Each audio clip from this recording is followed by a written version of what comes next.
બનાસકાંઠામાં ડીસા અને વાવ થરાદમાં ભાબર પંથક બન્યા મેઘરાજાનું મુખ્ય કેન્દ્ર। ધોધમાર વરસેલા વરસાદી ઝાપટાથી વહીવટી તંત્ર એલર્ટ અને ખેડૂતોમાં આનંદની લહેર।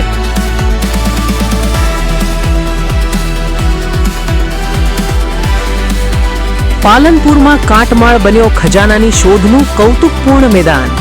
ચાંદીના સિક્કા મળવાની અફવા વહેતી થતા સિક્કા મેળવવા લોકોની તોતિંગ ભીડ ઉમટી।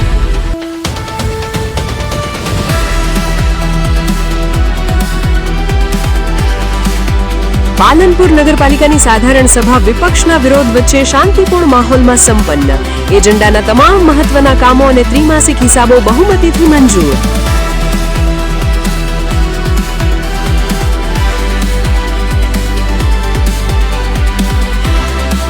ડીસામાં નકલી ઘીના નામે પીરસાતા ધીમું